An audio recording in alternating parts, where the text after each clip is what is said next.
Hello everyone, आप सभी का स्वागत है टारगेट पूर्व में। इस वीडियो में हम लोग देखेंगे झारखंड जीके का 40 बहुत ही महत्वपूर्ण प्रश्नों को। जितने भी प्रश्न हैं आगामी जेसीसी के सभी एग्जाम के लिए बहुत ही लाभदायक है। तो यदि आप लोग इस चैनल में नए हैं, चैनल को सब्सक्राइब कर लें, वीडियो को शेयर करें, लाइक करना नहीं भूलें। यदि आप लोग टारगेट पूर एप्लीकेशन नहीं डाउनलोड किए तो जरूर डाउनलोड कर लें। इस एप्लीकेशन में जेसीसी की सभी वैकेंसी के लिए खोरठा का वीडियो लेक्चर मिल जाएगा। जैसे जेसीसी सीजल हो, जेसीसी सीजल टेक्निकल हो, एक्साइज कांस्टेबल हो, एलडीसी हो, नगर पालिका का पोस्ट हो, यानी सभी वैकेंसी का वीडियो लेक्चर इस एप्लीकेशन में उपलब्ध है। साथ ही अभी फिलहाल जेसीसी सीजल का 2 टेस्ट सीरीज चल रहा है। खोरठा भाषा में 2 टेस्ट सीरीज है, एक चैप्टर वाइज टेस्ट सीरीज है और एक फुल लेंथ टेस्ट सीरीज है। चैप्टर वाइज में आपको हर एक चैप्टर का एमसीक्यू मिलेगा और हर एक चैप्टर में 40, 50, 60 एमसीक्यू है। यदि आप लोग चैप्टर वाइज टेस्ट सीरीज कर लेते हैं तो जेसीसी सीजल खोरठा भाषा का कंप्लीट एमसीक्यू कवर हो जाएगा। दूसरा टेस्ट है फुल लेंथ टेस्ट सीरीज, इसमें आपको 15 टेस्ट मिलेगा 100 क्वेश्चन करके। इसके अलावा जेसीसी सीजल का जो पेपर 3 है, पेपर 3 का 30 प्रैक्टिस सेट आप सभी को मिलेगा। 30 प्रैक्टिस सेट का पीडीएफ मिलेगा और टेस्ट का लिंक भी दिया जाएगा। इसके अलावा यदि केवल आपको झारखंड का टेस्ट देना हो तो झारखंड का टेस्ट उपलब्ध है। 40 क्वेश्चन का टेस्ट मिलेगा, इसमें कुल 20 टेस्ट मिलेगा, यानी कि 800 एमसीक्यू जेसीसी सीजल के लिए बनाया गया है। झारखंड जीके का नोट्स और कंप्यूटर का भी नोट्स इसमें उपलब्ध है। अधिक जानकारी के लिए इस नंबर पर आप लोग व्हाट्सअप कर सकते हैं। बहुत ही जरूरी हो तभी कॉल कीजिएगा 9142943957। देखिए पहला प्रश्न है, हाल ही में देवघर रोपवे हादसा हुआ था। ये रोपवे किस पहाड़ी पर बना हुआ है? तो ये जो रोपवे है त्रिकुट पहाड़ी पर बना हुआ है। याद रखिएगा, त्रिकुट पहाड़ी पर बना हुआ है और पहाड़ी से, याद रखना है, पहाड़ी से 840 फीट ऊपर ये जो रोपवे बना हुआ था, पहाड़ी से 840 फीट ऊपर बना हुआ था। और ये जो त्रिकुट पहाड़ी है देवघर से 16 किलोमीटर बाय रोड आप लोग जाइएगा तो 16 किलोमीटर दूरी पर है। और यहाँ पर कहा जाता है कि इस पहाड़ी में जब रावण सीता को हरण करके ले जा रहा था तो यहाँ पर रुका हुआ था, इस पहाड़ी में रुका हुआ था, तो इसलिए इसे रावण का हेलीपैड भी कहा जाता है। याद रखना है, रावण का हेलीपैड भी कहा जाता है। अगला क्वेश्चन हम लोग देखते हैं। देखिए सेकंड है, दुमका जिले में स्थित मलुटी गांव को मंदिरों का गांव कहा जाता है। देखिए मलुटी गांव से क्वेश्चन प्रीवियस ईयर में पूछा गया है। तो इस गांव को अन्य किस नाम से जाना जाता है? तो इस गांव को किस नाम से जाना जाता है, याद रखिएगा। देखिए ये जो है मंदिरों का गांव है, मलुटी जो है, मलुटी गांव मंदिरों का गांव कहा जाता है। लेकिन अन्य देखिए गुप्त काशी, अन्य नाम में इसे गुप्त काशी भी याद रखिएगा, गुप्त काशी भी कहा जाता है। देखिए तीसरा में, निम्न में किसे 700 पहाड़ियों का घर कहा जाता है? तो एक क्वेश्चन इजी है और विविध से इस प्रकार का क्वेश्चन पूछा जाता है। तो 700 पहाड़ियों का घर किसे कहा जाता है? सारंडा वन को। देखिए, और सारंडा वन किस जिले में है? तो इसका आंसर हो जाएगा पश्चिमी सिंहभूम। कहाँ पर है? पश्चिमी सिंहभूम में। देखिए अगला क्वेश्चन है, झारखंड राज्य में कितने प्रकार का राशन कार्ड उपलब्ध कराया जाता है? इस प्रकार का क्वेश्चन प्रीवियस ईयर में देखा गया है। तो देखिए 4 प्रकार का राशन कार्ड उपलब्ध कराया जाता है। एक है गुलाबी, जिसे हम लोग लाल कार्ड कहते हैं। एक है पीला, अंत्योदय कार्ड है। और हरा, राज्य सरकार की ओर से जारी किया जाता है, हरा कार्ड। और एक सफ़ेद कार्ड है। तो 4 प्रकार का कार्ड उपलब्ध कराया जाता है। देखिए अगला क्वेश्चन है, पूर्वी भारत का पहला व सबसे बड़ा इलेक्ट्रॉनिक विनिर्माण क्लस्टर कहाँ शुरू किया गया है? तो इसका आंसर क्या हो जाएगा? आदित्यपुर में। आदित्यपुर कहाँ है? जमशेदपुर। जमशेदपुर का एक जगह है आदित्यपुर, और आदित्यपुर में ही याद रखिएगा एनआईटी है। क्या है? एनआईटी है। क्वेश्चन पूछा जाता है कि एनआईटी कहाँ है, तो आदित्यपुर में। तो इस क्वेश्चन का आंसर हो जाएगा आदित्यपुर। 6 में देखिए, निम्न में किस उद्योग को बढ़ावा देने के उद्देश्य से वर्ष 2006 में झारक्राफ्ट का स्थापना किया गया है? यहाँ से 2 क्वेश्चन बनता है। झारक्राफ्ट का स्थापना कब किया गया? तो 2006 ईस्वी में। और झारक्राफ्ट का स्थापना क्यों किया गया? किस उद्योग को बढ़ावा देने के लिए? तो याद रखना है, तसर रेशम उत्पादन को बढ़ावा देने के लिए झारक्राफ्ट का गठन किया गया था। आगे हम लोग देखते हैं 7 में। देखिए, वीर शहीद पोटो हो खेल विकास योजना के तहत राज्य भर में कुल कितने खेल के मैदान बनाने का लक्ष्य रखा गया है? तो राज्य भर में कुल 5000 मैदान बनाए जाएंगे। इसका आंसर हो जाएगा 5000। देखिए, झारखंड में नरवा पहाड़ किस लिए प्रसिद्ध है? तो जिस प्रकार जादूगोड़ा पूछा जाता है, आप सभी क्वेश्चन में देखे होंगे कि जादूगोड़ा अक्सर पूछ लिया जाता है। तो जादूगोड़ा जो है किसके लिए प्रचलित है? यूरेनियम के लिए। तो नरवा पहाड़ भी यूरेनियम के लिए प्रसिद्ध है। देखिए ये जो क्वेश्चन है आपदा प्रबंधन से है, और किस वर्ष झारखंड राज्य गंभीर सूखे से प्रभावित था। तो वर्ष 2010 में झारखंड राज्य गंभीर सूखे से प्रभावित था। इस साल भी पानी नहीं पड़ा है, तो सूखा की स्थिति ज़्यादातर झारखंड में देखने को मिला, लेकिन वर्ष 2010 में कहीं ज़्यादा था। 10 में देखिए, झारखंड राज्य में इनमें से किसके मदद से राज्य जलवायु केंद्र की स्थापना की गई है। तो राज्य जलवायु केंद्र की स्थापना किसके मदद से की गई है, तो इसका आंसर हो जाएगा UNDP। इसका मुख्यालय न्यूयॉर्क में है। देखिए, यूनाइटेड नेशन डेवलपमेंट प्रोग्राम यानी कि संयुक्त राष्ट्र विकास कार्यक्रम की मदद से राज्य में जलवायु केंद्र की स्थापना की गई है। आगे हम लोग देखते हैं। देखिए अगला क्वेश्चन है, दामोदर नदी घाटी परियोजना किन दो राज्यों की संयुक्त परियोजना है। तो दामोदर घाटी परियोजना याद रखिएगा 1948 में, DVC की स्थापना 1948 में किया गया, और भारत का पहला नदी घाटी परियोजना है। और ये जो परियोजना है झारखंड और पश्चिम बंगाल की संयुक्त परियोजना है। इस नदी घाटी परियोजना पर 8 बड़े बांध बनाए गए हैं।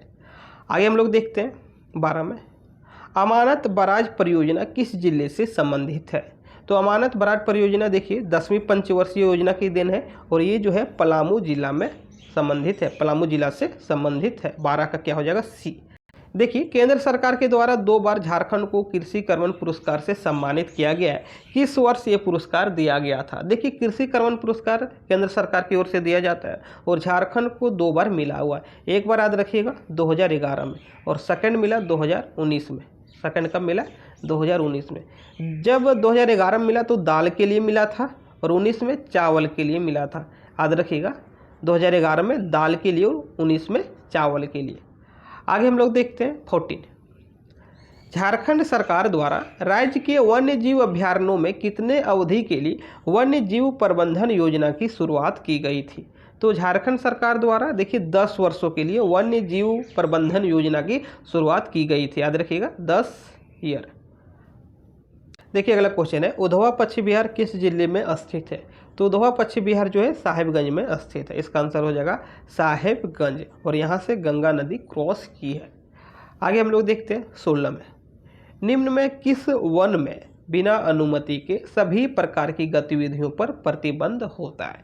इनमें से किस प्रकार की वन में बिना अनुमति के सभी प्रकार की गतिविधियों पर प्रतिबंध होता है। तो इसका आंसर हो जाएगा देखिए संरक्षित वन। क्या हो जाएगा, संरक्षित वन। और याद रखिएगा कि जो संरक्षित वन है पूरे झारखंड में कितना है, 81.28%।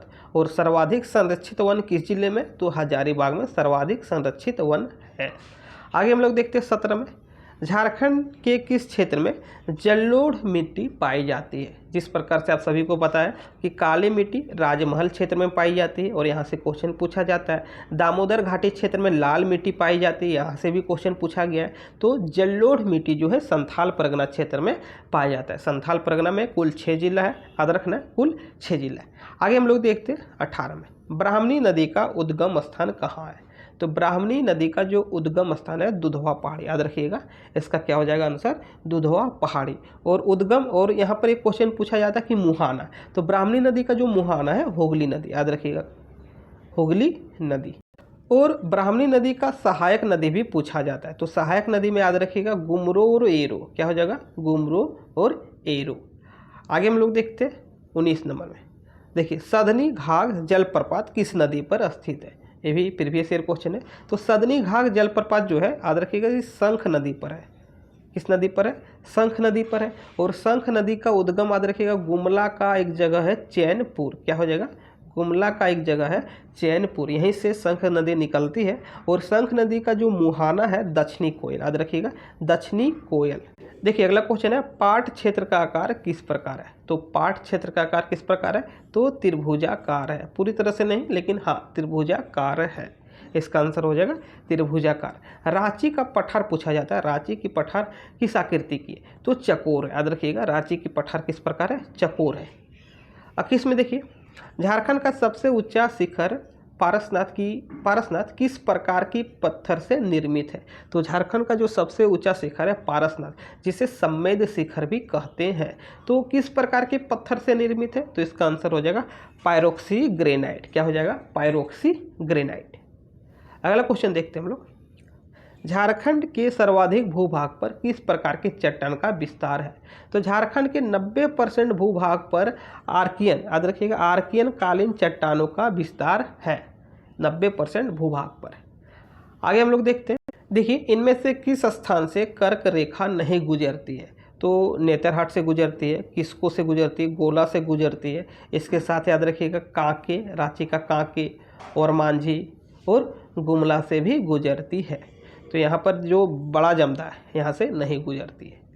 आगे हम लोग देखिए, निम्न में कौन सा जिला उड़ीसा और छत्तीसगढ़ से सीमा साझा करती है? तो इस प्रकार का क्वेश्चन को सॉल्व करने के लिए आपको मैप यानी कि झारखंड का जो मानचित्र है उसका ज्ञान होना चाहिए। यदि मानचित्र का वीडियो नहीं देखें, लिंक डिस्क्रिप्शन में मिल जाएगा। तो उड़ीसा और छत्तीसगढ़ से सिमडेगा जो है सीमा साझा करती है। आगे हम लोग देखते हैं 25। संथाली भाषा का सबसे छोटी पुस्तक यानी कि सबसे छोटी कहानी निम्न में कौन है? तो सबसे छोटी कहानी देखिए कुकमू है। क्या है? कुकमू। देखिए, महाश्वेता देवी द्वारा लिखा गया पुस्तक अरण्य अधिकार किस विद्रोह पर आधारित है? ये जो क्वेश्चन है रेवेन्यू सब इंस्पेक्टर में पूछा गया था। तो अरण्य अधिकार याद रखिएगा सबसे पहले कि बांग्ला भाषा में लिखा गया। किस भाषा में? बांग्ला भाषा में लिखा गया और ये जो है मुंडा विद्रोह पर आधारित है। 27 नंबर हम लोग देखते हैं। निम्न में किसे संथाली साहित्य का भारतेंदु कहा जाता है? तो निम्न में देखिए डोमन साहू समीर को संथाली साहित्य का भारतेंदु कहा जाता है।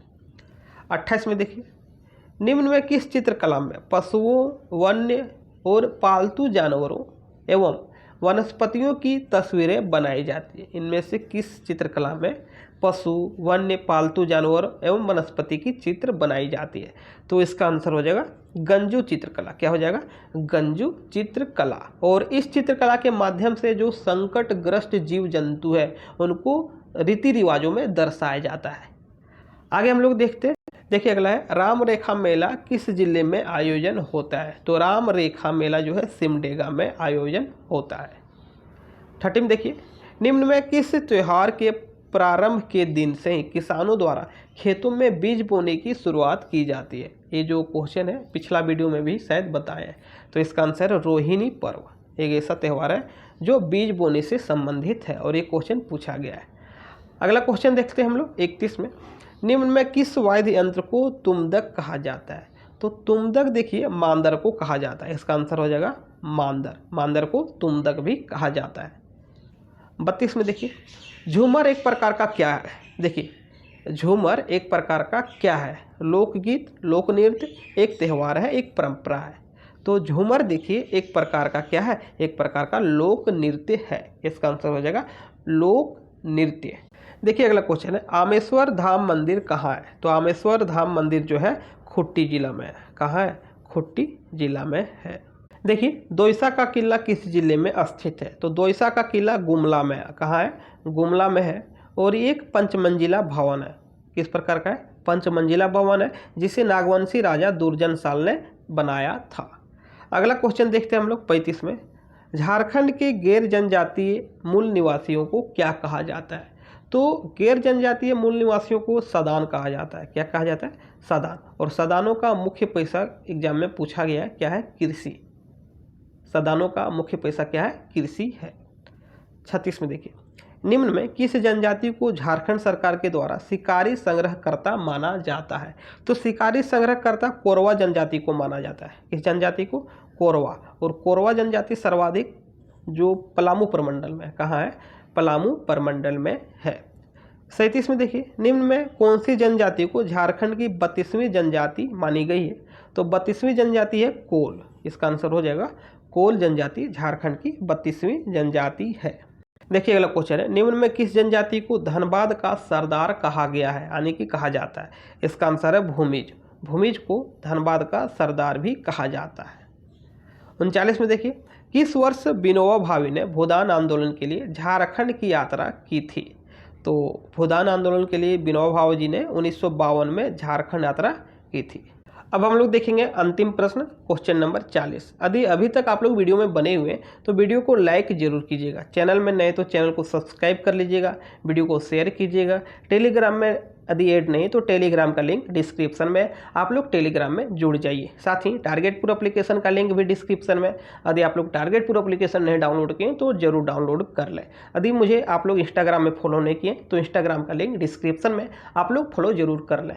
देखिए क्वेश्चन नंबर 40, वर्ष 1935 में छोटा नागपुर उन्नति समाज को किस संगठन में विलय किया गया ताकि राजनीतिक सत्ता की प्राप्ति की जा सके? तो याद रखना है कि छोटा नागपुर उन्नति समाज की स्थापना 1915 में किया गया और 1935 में इसे किसान सभा में विलय कर दिया गया। किसमें? किसान सभा में विलय कर दिया गया। मिलते हैं हम लोग नेक्स्ट वीडियो में, तब तक के लिए थैंक यू।